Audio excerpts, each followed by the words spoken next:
Welcome back to Read, the research, education, and advocacy podcast. I'm Danielle Gomez, and I am so glad that you're here with us. Read connects you with leading researchers, educators, and thought leaders on topics that matter most in education and child development. Read is produced by the Windward Institute. This fall, we are diving into a special topic and a special series, what we can all learn about reading together. In episode 1, we learned about the reading brain, and we learned about key skills of oral language and literacy development. In episode 2, we explored how and why children may struggle to learn to read. In episode 3, we learned about the benefits of early universal screening and why it is foundational for identifying early risks of later reading difficulties. And more importantly, how we provide early support and services for children to make sure that we're mitigating further reading difficulty or worse, failure down the line. Now, for this episode, remember that screening is a first step in ensuring that all students access the right to literacy. So in this episode, episode 4, we dive into the science of teaching reading, its implications for interventions, especially when children continue to struggle, and those important structures in schools that facilitate effective, high-quality literacy instruction. First, we will hear from Dr. Young-Suk Kim, a professor at UC Irvine and language and literacy expert on the science of teaching reading. Let's tune in. I am joined by Dr. Young-Suk Kim, a professor at UC Irvine, and truthfully, a leading researcher in language and literacy acquisition. Dr. Kim, welcome to the Read podcast. Wow, thank you so much for having me. Thank you for being here. And I guess I'll start with this. I just want to have a little moment for you. Well, this fall series of the Read podcast is called What We Can All Learn About Reading Together. And this episode dives into the research on effective methods of teaching reading. And one of the theoretical frameworks that has informed my work in the past few years, as well as our team at the Institute, is your direct and indirect effects of model of reading, the DEAR model.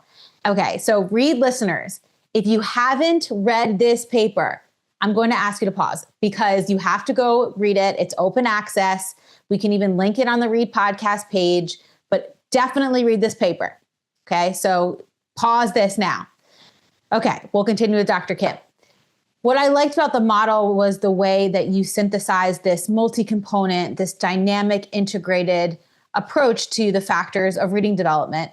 And so for this episode, I want to dive into how this translates into teaching.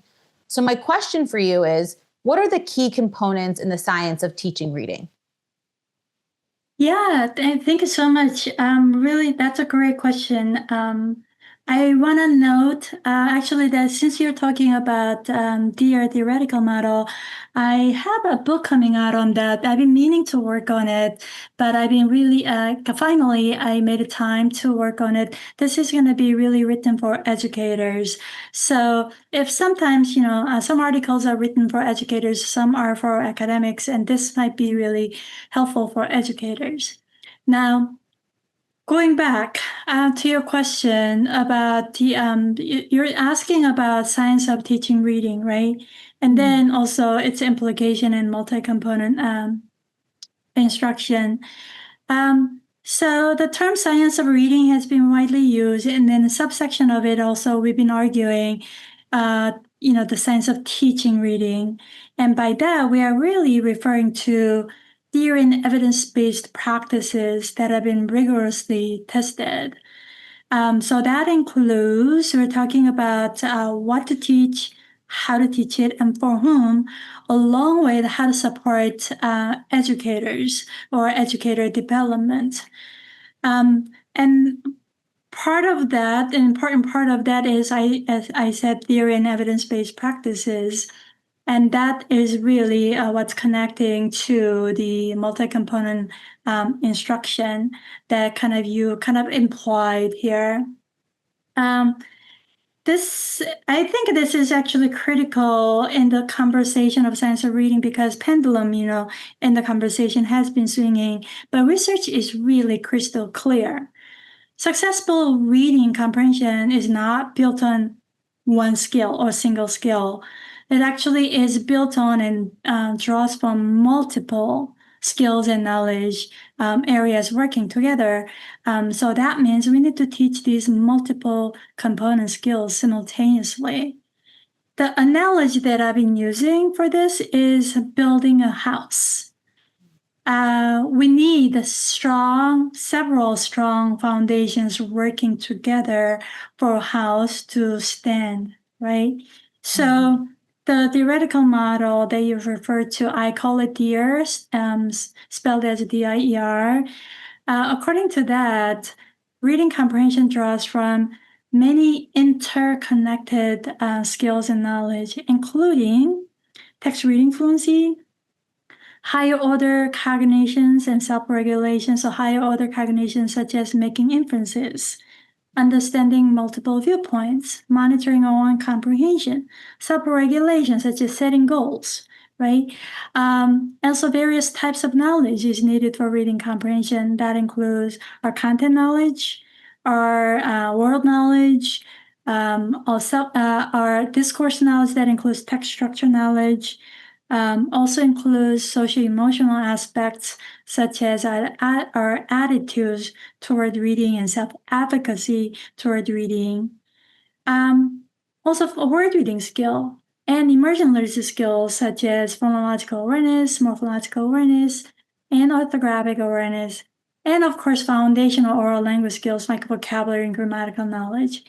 And executive functions, right, such as working memory, inhibitory and attentional control, and cognitive flexibility. Now, listeners may feel that, wow, that's overwhelming. That's just a lot. But I think this becomes a little bit easier to digest if you think about this kind of interesting fact that these skills and knowledge that I just talked about, they're organized and clustered in a certain way. So it's not like the pieces that I mentioned, they're not just just a list, right? So let me go back to explain this, go back to the house metaphor. So imagine a house, reading comprehension sits at the top as the roof. Now immediately that's supported by the beam, which is text reading fluency. Now, reading comprehension and text reading fluency are supported by two main pillars. One pillar is word reading skill. The other pillar is listening comprehension. The word reading pillar it's supported by a foundation. Think about a foundational stone, right? So that foundation is called emergent literacy skills. Again, they include knowing letter names, letter sounds, knowing phonics patterns, and also phonological awareness and morphological awareness. Now, moving on to the listening comprehension pillar, again, think about supporting foundational stone. Now, the supporting skills for listening comprehension includes higher order cognitions that I mentioned, right? Inference making, understanding multiple perspectives, as well as oral language skills such as vocabulary and grammatical knowledge, and also background knowledge, right? Or background knowledge such as content knowledge and text structure knowledge. Those are important for our listening comprehension as well. And then at the very bottom of the house, or the very foundation of the house, is executive functions, working memory, inhibitory attentional control, and cognitive flexibility. And they're at the very bottom because they support everything else above. So it supports phonological awareness. It supports learning letter names and sounds. It supports learning phonics patterns. And it supports morphological awareness, vocabulary, grammatical knowledge, higher order thinking, all those things, right? So that's why executive functions are at the very bottom, and that's foundational. So going back to your question about theory and science of teaching reading and multi-component instruction, well, what theory and the evidence suggest is that there's no single magic silver bullet that ensures the development of reading comprehension. Instead, the multiple component skills and knowledge that I just described should be all taught explicitly and systematically. And some listeners may wonder, how can we teach all these skills simultaneously, right? It's just too much. When I say simultaneously, I mean within a certain time unit, for example, a week. But also remember that how you teach these multiple skills depends on the children, the students' developmental phases, as well as the nature of instruction, right? So in many lessons, it is actually possible to teach multiple skills in a single lesson. But let me take an example of kindergarten and second grade. An example of kindergartners in the fall where you actually want to focus on a single skill per instruction session is, for example, when you teach phonological awareness at the very beginning. Very, very novice, right? So then you want to really focus on one thing because you don't want to overwhelm students, right? So teach phonological awareness such as syllable awareness or rhyme awareness or phonemic awareness depending on the students. When you do that, you can just focus on one. But once students have some foundation in that, and now then you want to combine that and integrate it with letter knowledge, right? So you don't want to just teach letter knowledge alone. You want to combine it. Okay, when you teach letter T, when you teach the letter name and sound for it, we'll also link it to the sound and mixed, linking to the phonological awareness, right? So, increasingly you can have integrated instruction. You can teach multiple skills simultaneously, even for very beginning readers. Second grade, for example, let me give you an example of more kind of a multi-component integrated instruction example for second grade. Imagine teaching reading, about using a text about community helpers such as firefighters. Now the lesson opens up with the students breaking apart compound word firefighter. So that is fire, fight, right? So when you do that, you're teaching morphological awareness. When you help them using that, the written word, you're teaching them how to decode the word, right? And you're also building vocabulary when you connect it, firefighter, right, with different, suffixes and morphemes, right? Students can also learn to decode words like ladder. That's a multisyllabic decoding, right? So that includes that double consonant, but also it includes R controlled R, right? So that's kind of phonics multisyllabic word decoding instruction.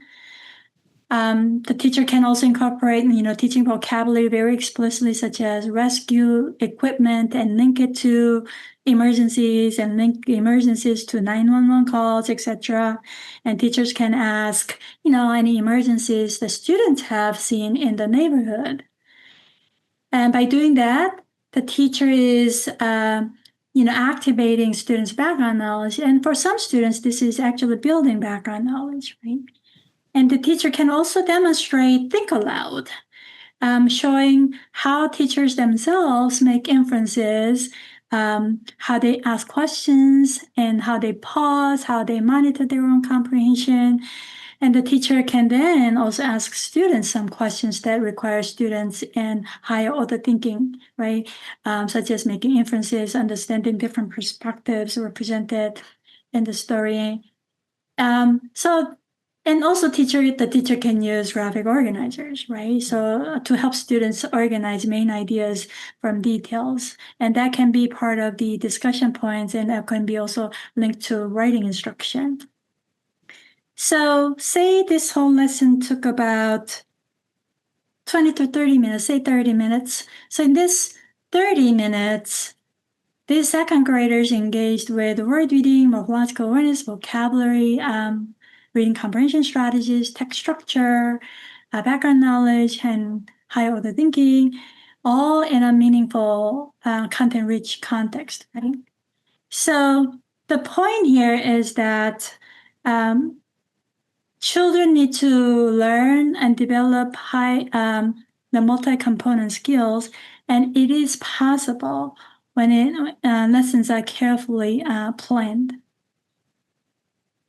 I just could have listened to you speak for an hour on this. I really appreciate that. And what I love the most about this, and I imagine our Read listeners who've been tuning in to the last 4 episodes or 3 episodes prior to this one, is they're starting to draw these connections, right? When you talk about instruction, the what? Multi-component, right?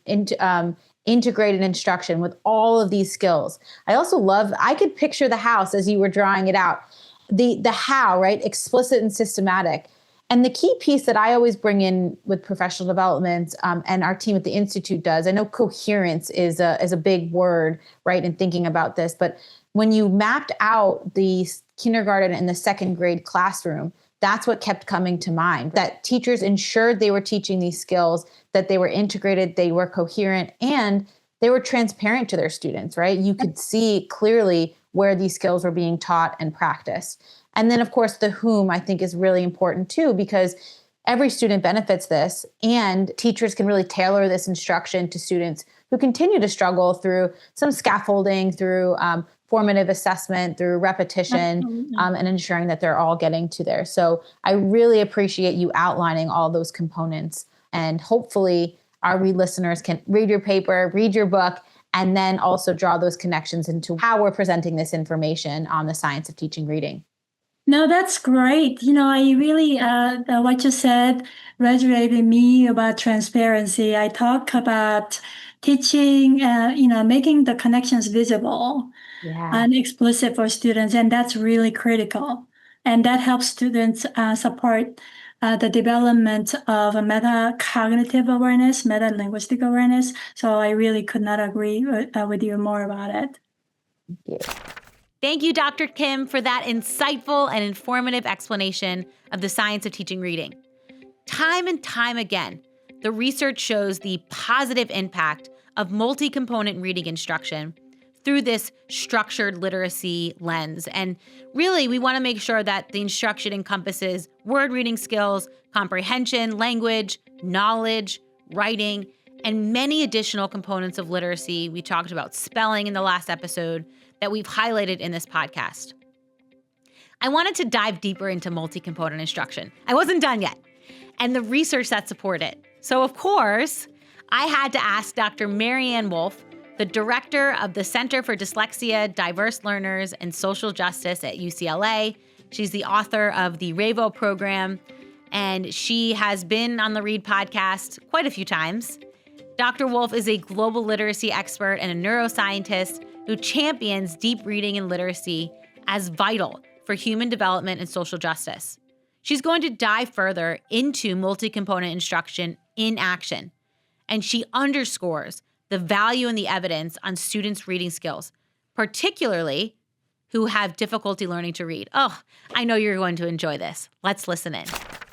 In this episode, we are diving into effective instruction, and the key word that comes up time and time again is multi-component instruction. And so I asked one of the most prominent reading researchers and also one of my favorite humans in the world. Don't tell my husband, Dr. Wolf, but Dr. Maryanne Wolf, welcome back to the Read podcast to discuss this topic. What a pleasure it is for me to speak about multi-component interventions to you and all the listeners. I'm going to do 4 parts to this very little talk. And the 4 parts are this. I want to give people the major, if you will, history and features of what multi-component intervention is. The evidence, which, as you know, as a researcher, I want always to bring to bear. And then I want to give some takeaways that I hope will help people think about what multi-component intervention contributes to how they think about instruction and intervention. So historically, and I like to begin with the context, we, Maureen Lovett from Canada, Robin Morris from Atlanta, and I were a research team under NICHD, National Institute for Child Health and Human Development, and we were charged to try to understand what interventions will work best for which children under what conditions. And at that time, all of us understood how important structured phonics type programs are, but we wanted to go to see if an approach that goes beyond that will have even more efficacy. So the historical aspect is one of the, if you will, pillars of the science of reading over the last 2 decades. It has, however, been too restricted to researchers. Only now is it coming into the, if you will, the public domain. But it really goes back to these really important randomized controlled treatment studies on intervention under ICHD. Well, now we come to the features of a multi-component intervention. The first is really the name itself. What we were aiming to understand is whether an approach that goes beyond, that includes, but goes beyond our traditional understanding of good phonics will in fact have more efficacy. So multi-component refers to our attempts to simulate the reading brain's multiple components. So the very name goes back to, what does the reading circuit use when it first learns and develops reading over time? So Maureen Lovett, whose program has been called or is called Empower, was going after understanding what a really good phonics type program would do with extra emphases on cognitive strategies and on morphology. Now, we know that morphology wasn't known very much before now, but it refers to those smallest units of meaning within a word like cat, a word like cats. Cat has 1 morpheme, cats has 2, the S becoming a unit of meaning. So Maureen's Empower program was going over what we would call the phonological, orthographic, morphological, and metacognitive strategy approach. My group's approach was called RAVO, which some of you know has been completely redone and redesigned with new research, but it goes back to this first multi-component intervention. It was called that marsupial acronym POSSUM. And POSSUM stands for the P is for phonology, prosody, phoneme awareness, etc.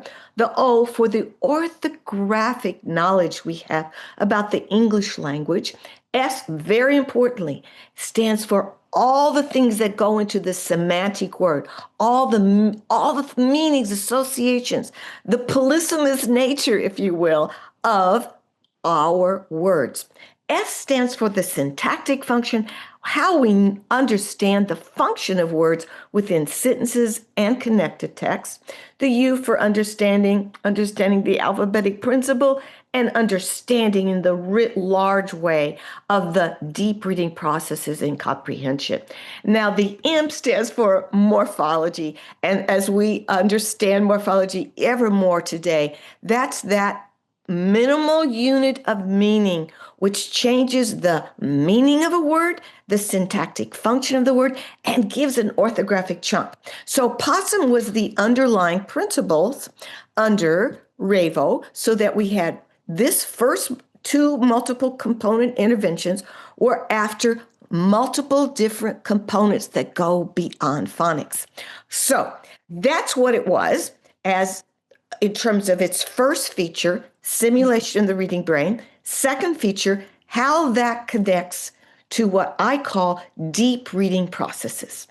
So POSSUM is how we think, if you will, in the simple view of reading. We have an expanded view of reading, but how it fits together with that simple view of reading in which we're putting all these processes to decode and recognize words with language comprehension processes, semantics, syntax, morphology, etc. But that then needs to be applied, if you will, to the reality of story, of connected text. So the approach under this particular multi-component intervention is to simulate the reading brain's connections of all those foundational skills with deep reading comprehension processes. They include background knowledge, inference, empathy, and critical thinking. So that's the, if you will, the overarching first two features of what multi-component intervention is, but there's a third. As all of you know, I'm so interested in our readers who struggle, whether with dyslexia or because they have these amazing different languages that don't include English in the beginning. So the third is that a multi-component intervention gives us the different processes that need emphases in the different weaknesses and strengths of our readers. So a multi-component is really adaptable to the heterogeneity of dyslexia. Okay, that's the first part of what it is. The second part is the evidence. And here we have a series of studies over the last 15 years, well, at least 10 years, it's 13 years, in which we proved that multi-component intervention, number one, goes beyond the efficacy of phonics in considerable ways over time. So it is proven efficacy. That's number one. Number two is that one of the most beautiful aspects we found is that the sooner we could intervene, the better. We always had efficacy at first grade, second grade, third grade, but it was always better the sooner we can, which of course helps us with the social emotional aspects of our struggling readers. So the sooner the better. The interesting other piece of evidence that I really want people to understand, and this is not something that people know very, if you will, very widely, is that we show that the more you know about a word, all these syntactic, semantic, morphological, the more you know about a word, the better and faster the word is recognized, retrieved, understood, and remembered. This is a very important line. The more that you know about a word, the faster and better you recognize, retrieve, understand, and remember that word. So this is a really important piece of the research. And the other piece of research, which is very little known, is that this work on multi-component actually adds to the ability of our children to learn how English works and to learn how words have multiple meanings. And that was retained over time and generalized. So that's the third piece of evidence. Now, the takeaways, I have to be really fast here, but the first takeaway is what I just emphasized. Understand that the more you know about a word, the better the child will read and remember and understand it. This is a really important concept across the board, whatever approach people use. The second is a different one, and that is our children are a heterogeneous group. And what multi-component intervention does, this is a really important takeaway, is gives us a chance to change our emphases over time. One of the major, if you will, pitfalls of our great work on structured literacy is sometimes people use the same intervention year after year after year, which doesn't necessarily match the changing needs of our children. So multi-component gives you a more adaptable system to do emphases that change over time. And the third is a very unusual takeaway, and that is it actually utilizes the amazing differences in the teaching methods that I believe would be so much better if we expanded our understanding of science for those teachers who have never understood it, and we expanded our understanding of the importance of meaning and comprehension, which many of our very good teachers who do not ascribe to science of reading know very well. So I call this the elbow room effect of multi-component intervention. So those are my takeaways, my history. I hope spread that multi-component intervention has a lot to give our struggling readers. So thank you so much. Dr. Wolf, it is both always just a joy, insightful, and just informative talking to you. Thank you so much for offering your time and your expertise today. Thank you. Dr. Wolf, you are a gem. We know that multi-component instruction is valuable in a multi-tiered system of support, MTSS, for readers. It's both relevant and effective in good Tier 1 instruction and in later tiers of intervention. So here's a question. Let's say a child is immersed in an effective multi-component Tier 1 instructional program and continues to have difficulty. How do we set up good intervention? I saved this clip, you're in luck, from episode 67 on the science of effective interventions with Dr. Stephanie Otaiba. Dr. Otaiba is a researcher at Southern Methodist University and truly is a reading expert with decades of experience across various aspects of literacy education intervention. She shared components of effective interventions. Here's the clip. And if you're interested in learning more, I invite you to check out episode 67 for further learning. Let's listen in from Dr. Otaiba. You co-authored a book called Intensive Interventions for the Elementary Grades, as well with Dr. Kristen McMaster. And when I think about early identification, I think one of the maybe the misnomers or the challenges is that we see that students are identified, right? That there's an incredible emphasis on early identification, early screening. And then we also need to ensure that there's this appropriate structures and supports that are in place to target these areas of difficulty, right? You have to have both sides. And so, what do you mean by intensive intervention? Are you focusing on students who might show risks and then you're immediately intervening, or is it meaning more of a broader term for students?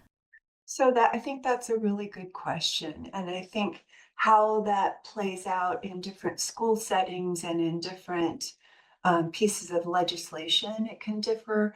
But when Kristen and Jeannie and I wrote the book, we were really thinking about what can be done in real world settings where, as you say, there's a balance between being able to follow a structured approach, and then how might you consider differentiating that approach that's already proven to work to make it even more explicit and systematic. And so just kind of, I might throw out a few questions that we asked in the book that teachers might be asking themselves, regardless of whether they're in the elementary school space, even pre-K, or middle school, high school. Does the student need more time in intervention? So sometimes, we run out of time in a school day. So how can we give kids more time at the teacher table or more intensive support? How can a teacher perhaps change the group size to give the child more opportunities to respond, or the teacher more opportunities to really target feedback? How could a teacher provide even more explicit instruction, really pulling things apart into the very smallest details and giving a child or a student many opportunities to come back and review, helping them see words, for example, in connected text in books, maybe also in some other formats, so they get a chance to deconstruct and reconstruct, decode, and encode words.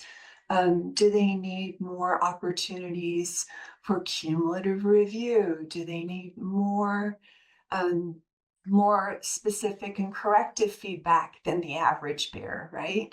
And that can vary based on the specific skills where you're working. I think we've all probably taught in classrooms where there's been a child or two that have been really silent and they've sort of sponged or copied off of other kids. So sometimes in those smaller groups, you can really see what a student knows and hasn't yet gotten. And then we also talked about trying to support cognitive processes for kids, helping them understand what strategies are successful, and helping support very explicitly teaching transfer. So if you do teach a word that the children are practicing sounding out, and it's a simple word, that they get to see it many times in connected text. So those are some examples of ways that you could take a program that's already structured, but further customize it or break down into even smaller groups. Yeah, I love that. I'm taking copious notes. So to summarize, I love all of these components that you outlined here. Time, right? Decrease in group size, increase in explicit instruction, vary opportunities for students to practice across contexts, cumulative review. I love this piece of corrective feedback too, because, I just have a personal interest in feedback, but in terms of timing, right, particularly for students who are new learners or need that additional practice and repetition, feedback is something that's, I think, one of those like micro but mighty strategies, right? That as teachers, sometimes we often underestimate just how powerful that can be. So I love that. I also like this idea of the cognitive processes and strategies for transfer. Can you flesh that out a little bit more? I'm curious what you mean by that. Sure. So let's say, for example, specifically in the area of reading, if we've been practicing decoding and spelling very simple CVC words, trying to help kids be able to access some sentences to read and some connected text, some books. I can provide some examples later on from a couple of different curriculums that might provide opportunities for kiddos to read a word, to play a game, to play another, what looks like a game, but it's really another type of a lesson, but making it feel fun, and then helping them attribute, oh, you really used that strategy. You remembered what that first sounded like. You remembered when it was a blend or when it was a digraph. It didn't trick you, right? You really stuck with it. So thinking about incorporating that rather than letting a child struggle and read a word incorrectly or misunderstand. Sometimes a kid will decode a word that they don't know the meaning of, and it can be real quick to say, no, that's not quite right. This is what we mean. If we're talking about a construction site, you might think about people that are there and working. So structure is what they're building when they're constructing, right? So I think you can paraphrase and help kids get to a word that they know. It's almost like a word neighborhood, so that they know what they're trying to read. Wow, so many important implications, and I hope you had a notebook for that one. As we think about our school systems and the instruction that effectively targets all learners, I want to emphasize the importance of coherence in our instruction, both as we think about how we connect our skills in our classrooms, how it translates across content areas, and then really vertically, how does it translate across grades? So you may be wondering, does multi-component instruction work for all learners? Or you may be wondering, what does this mean for English learners in my classroom? While multi-component instruction benefits all learners, I want to tune in further to how we support our multilingual learners learning to read in English in the United States. Dr. Young-Suk Kim, couldn't get enough of us, so she returns to the Read podcast to discuss the components of effective instruction for English learners. Let's learn from Dr. Kim. So Dr. Kim, thank you for joining us again for the Read podcast. It's so nice to have you. In your expertise on language and literacy acquisition, you study bilingual and multilingual learners. So my question for you is, what are the key components of instruction for emergent bilingual or multilingual learners learning to read in English? Well, that's really an important question. As we know, multilingual learners are increasing in the U.S., and really, we should think about this kind of as the norm in certain context. In previous episode, I talked about foundational skills, component skills, and knowledge, right? Multiple skills to help support students' reading and writing skills. And what I discussed in that episode absolutely apply to emergent multilingual learners. Here, let me briefly clarify who we are talking about, because the multilingual learners are like a really beautifully like diverse group of students, right? And I think terms are really important to clarify our conceptual thinking. Emergent multilingual learners exist on a continuum in language proficiency. Some students are highly proficient in multiple languages, and they are home or heritage language and societal language. And those who are proficient in those multiple languages, they're not typically tracked in the US school system because their proficiency in English, which is the societal language in the US context, is sufficient. And they do not require specialized services, right? In contrast, multilingual learners whose English proficiency does not meet certain benchmarks are classified as English learners. So for clarity, I'll refer to this group as multilingual learners classified as English learners, or as simply English learners. And I note this because their instructional needs are different. So multilingual learners are classified as English learners. Our goal in schools is typically supporting their development of language and literacy skills in English. Of course, there are bilingual programs that promote the development of language and literacy skills in English and other languages, but that really varies depending on the states and different local areas. So here we'll focus on structured English immersion context. So as I noted earlier, all the multi-component skills and knowledge apply to this population. Again, that includes text reading fluency, of course, reading comprehension instruction, right? And text reading fluency, word reading, listening comprehension, and code-related immersion literacy skills. And also it includes higher order thinking skills, foundational oral language skills such as vocabulary, grammatical knowledge, and background knowledge such as content knowledge and discourse knowledge, as well as the executive function. Also content knowledge, right? So I talked about it. So all these things matter for their reading development in English, and some for actually their reading development in their home language as well. But now going back to their instructional approaches that promote their English, for example, I have several key principles for effective, high-quality instruction for English learners based on literature. One principle is building on proven practices. Effective instructional approaches for monolingual English-speaking children are also effective for multilingual learners. This has been shown time and again across research. So this includes explicit, systematic, structured instruction across all the component skills that I just talked about. But for English learners, of course, they need more extensive and targeted English language support that's woven throughout all instruction.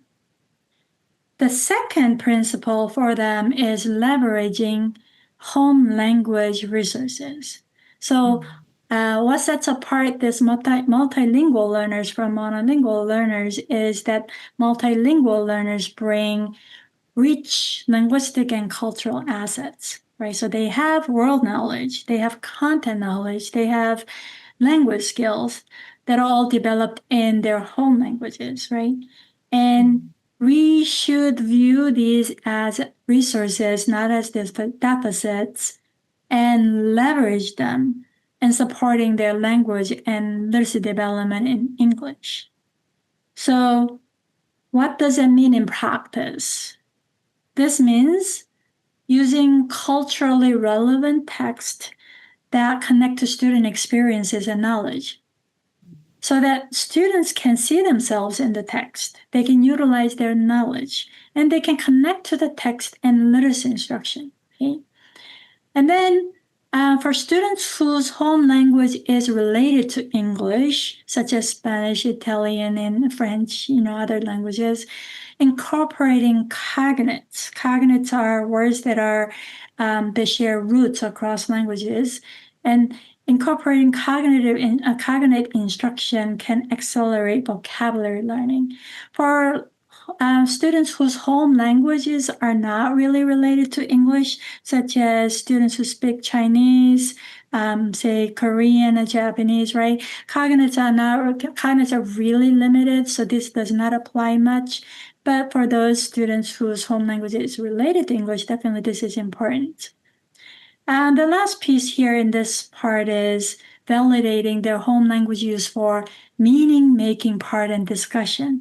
So, allow students to read text in English, but also think and then talk about things in their first language or home language. The third principle is developing meta-linguistic awareness. So meta-linguistic awareness is consciously thinking about language structure across languages, right? And this is powerful. For example, when teaching phonological awareness, teachers would help students notice sound patterns in English and their home language. A Spanish-speaking student learning about syllables, for example, in English, can connect this to their syllable awareness in Spanish. In Spanish, syllables are really salient, so most likely they have a syllabic awareness, right? I know that this can be challenging in classroom context where students are from many different languages. In that context, I think this is still feasible.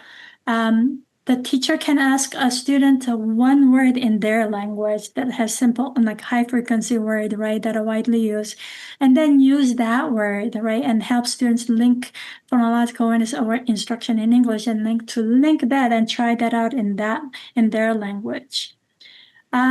This meta-linguistic awareness applies to orthographic awareness as well.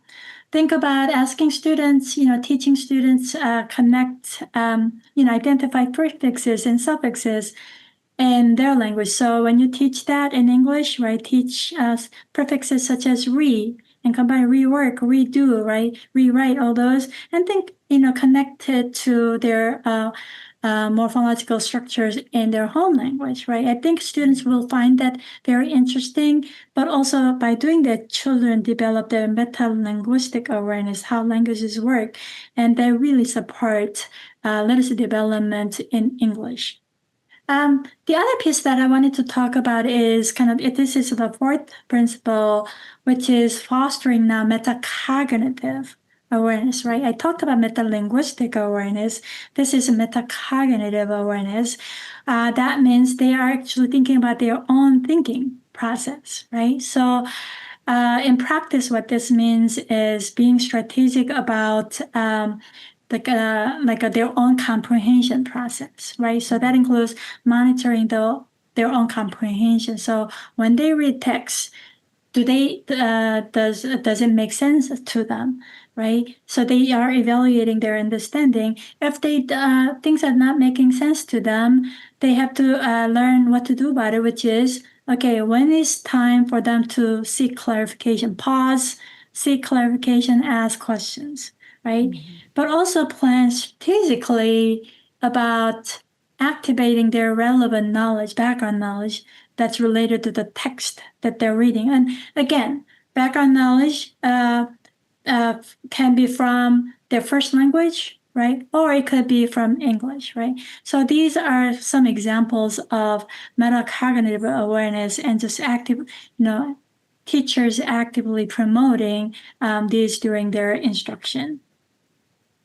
And the last principle that I think is important is scaffolded language support. And that applies to monolingual students too, but this is really key component. That includes pre-teaching key vocabulary words, and of course, cognate connections, right, when relevant. Using graphic organizers and semantic mapping to support their comprehension and language learning, and also supports their writing as well. Providing sentence frames for discussion. That really provides language support and also their thinking. And providing sentence frames helps their writing as well. And overall, allow time for development, language development, especially academic language, not just conversational language, but academic language. It really takes time, right? So to provide intensive language instruction and support, but also allow time for students to develop language and cognitive skills.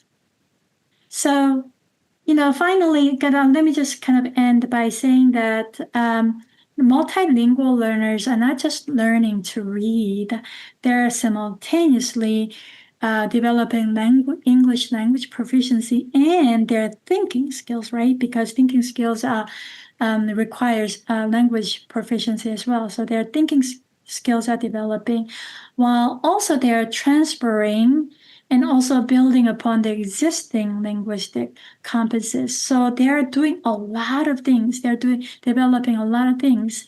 So what this means for teachers is honor and leverage what they bring and what they have. And that will support accelerated growth in their both language and literacy development.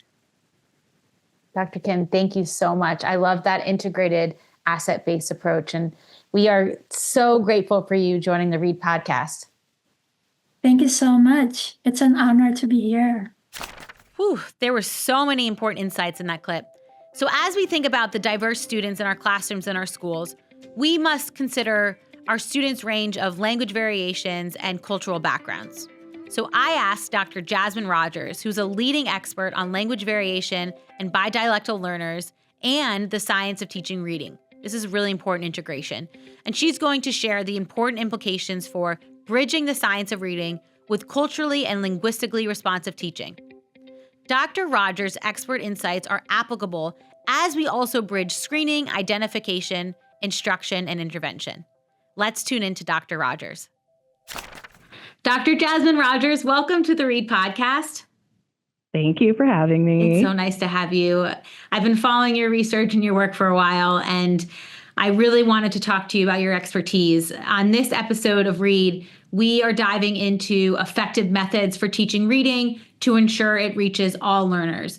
And your expertise spans from your classroom experience in DC public schools, your research expertise teaching bidialectal students, and your leadership in supporting teachers in DC and truthfully across the country. So I think really what I like most about your work is that you have been at the forefront in intersecting the science of reading and culturally responsive teaching. And so I think there is this, I want to say, I guess, a both and, that as teachers, we ensure that students learn to read and also understand the diverse strengths and experiences and needs of the children in front of us. And the truth is, as teachers, we need to be prepared to serve all students. So my question for you is, how can teachers ensure that we meet the literacy needs of students who are bidialectal speakers? Thank you, first of all, for having me on this podcast. And thanks for being so thoughtful about including all of our learners, because as you stated, teachers need to be prepared to teach anybody who comes into their classroom. I want to start by saying that the way that teachers can best ensure that they're meeting the literacy needs of our students who do speak a variation of English is to understand that we all speak a variation of English. So there are over 160 Englishes, which means there are over 160 ways to speak English correctly. The work that I do focuses on Black language, also known as African American English.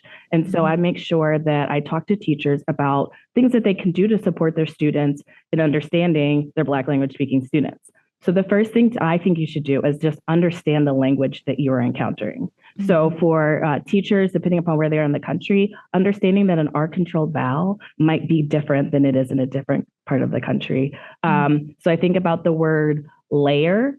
It could be liar, depending upon where you're from, or layer, right? There might not be a layer.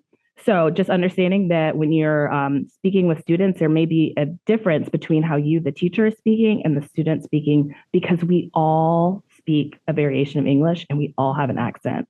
Another thing to consider for teachers is to understand that most assessments, especially foundational literacy skills assessments, have a statement that says something along the lines of students should not be penalized for speech production, for their accents, for their variation in language, for utilizing their multilingual skills, because most of these assessments are reading assessments. They're not pronunciation tests, right? So make sure that when you are assessing students, that you look at that language and utilize it, and also preview assessments to make sure that they are going to be fair and accurate. For example, in a phonemic proficiency assessment I was looking at, had the word bath as a word that a student should be able to segment. So if you have a student who speaks Black language where the TH digraph at the end is often pronounced as, then a Black language speaking student might say b-a. And it's important for you to know that, because that answer is correct if the student's pattern consistently puts that in the final TH digraph position. And lastly, I think teachers can make sure that their instruction is linguistically responsive. So even that example I gave about the TH digraph, just understanding that certain graphemes are going to be represented differently in our speech, depending upon where you're from. So keeping that in mind, showing students that there are multiple ways to pronounce these digraphs, and ultimately give them the option of how they decide to present themselves into the world. But it is your job to make sure that that students are understanding that the way that I speak is great. It shows that I'm loved by a community of people that may be different from the community of people that you, the teacher, come from.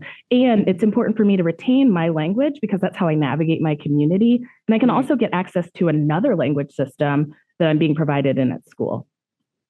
I love that approach too. And first, I think it speaks a lot to just reinforcing that sense of belonging and appreciation of the diverse experiences and strengths that our students do bring. And then preparing teachers to make sure that they're meeting the needs of their children, not only as their identities, but in terms of, like you said, this linguistically responsive instruction that attends to the way that they're expressing and the way that they're reading. Wow. Our experts packed a lot into this episode. It's funny.